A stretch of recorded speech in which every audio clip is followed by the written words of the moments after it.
एक बार की बात है, जब अर्जुन भगवान श्री कृष्ण के पास आकर बैठ गए और कहा, हे मधुसूदन, मैं बहुत ही दुखी हूँ, मेरी दुखों का समाधान करो। मैं तुम्हारे पास आया हूँ, बस अब एक तुम ही मेरा सहारा हो। अर्जुन के सारी बातों को सुनकर श्री कृष्ण ने अर्जुन से पूछा कि तुम क्या जानना चाहते हो पार्थ। फिर अर्जुन ने कहा, मुझे ये जानना है प्रभु कि अच्छे लोगों के साथ हमेशा बुरा ही क्यों होता है, वहीं बुरे लोग अपने जीवन में बड़े ही खुशहाल दिखते हैं।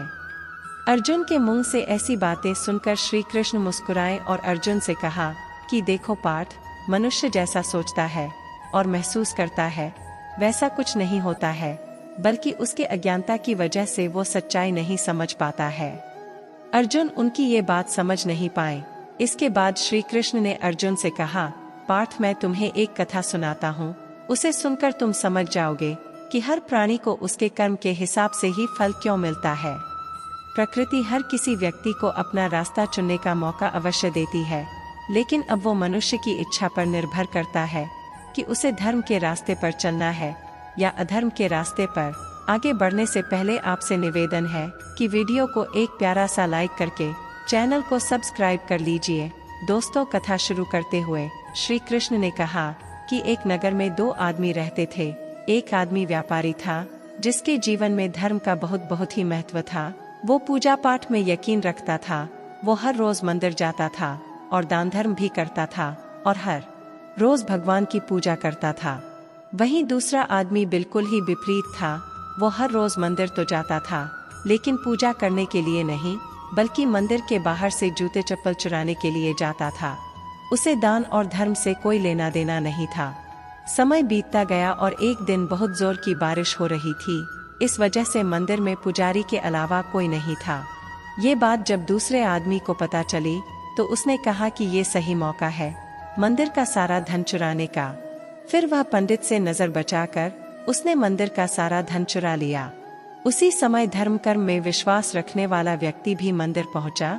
दुर्भाग्य से मंदिर के पुजारी ने उसे ही चोर समझ लिया और मंदिर के पुजारी चिल्लाने लगे और तुरंत बाद मंदिर के पास लोगों की भीड़ लग गई, जिसमें लोगों ने उसे बहुत मारा। लेकिन किसी भी तरह से वो वहां से बचते बचाते निकला, तो दुर्भाग्य ने उसका साथ वहां भी नहीं छोड़ा। मंदिर के बाहर वो एक गाड़ी से टकरा गया और बुरी तरह से घायल हो गया।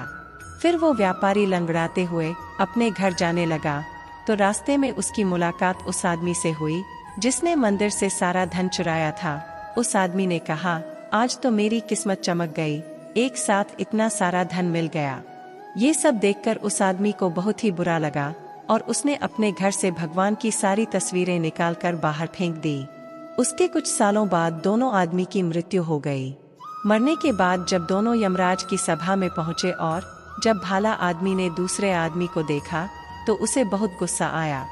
उसने क्रोधित होकर यमराज से पूछ ही लिया कि यमराज जी, मैं तो हमेशा ही अच्छे कर्म करता था, दान में विश्वास रखता था, उसके बदले जीवन भर मुझे अपमान और दर्द ही मिला और इस आदमी को नोटों से भरी पोटली मिली। आखिर ऐसा भेदभाव क्यों? इसी बात पर यमराज ने कहा, पुत्र, तुम गलत समझ रहे हो। जिस दिन तुम्हारी गाड़ी से टक्कर हुई थी वो दिन तुम्हारे जीवन का आखिरी दिन था, परंतु तुम्हारे अच्छे कर्मों की वजह से तुम्हारी मौत सिर्फ एक छोटी से चोट में बदल गई। तुम इस दुष्ट आदमी के बारे में जानना चाहते हो तो सुनो।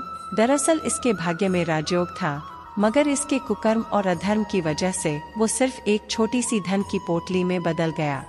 कथा सुनाने के बाद श्री कृष्ण अर्जुन से कहते हैं, पार्थ, क्या अब तुम्हें तुम्हारे सवाल का जवाब मिल गया? ऐसा कभी मत सोचना कि भगवान तुम्हारे कर्मों को नजरअंदाज कर रहे हैं। ये बिल्कुल भी सत्य नहीं है। भगवान हमें कब, क्या, किस रूप में दे रहे हैं, मनुष्य को समझ में नहीं आता है।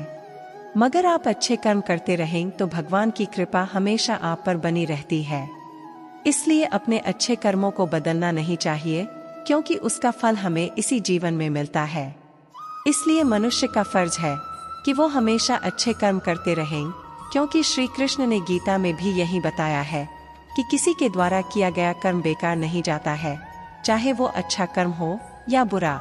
इसलिए दोस्तों, हमें सभी को हमेशा ही अच्छे कर्म करने चाहिए। तो दोस्तों, कैसा लगा आज का यह वीडियो पसंद आया हो तो वीडियो को एक प्यारा सा लाइक करके चैनल को सब्सक्राइब कर लीजिए फिर मिलते हैं अगले वीडियो में, तब तक के लिए जय श्री कृष्ण।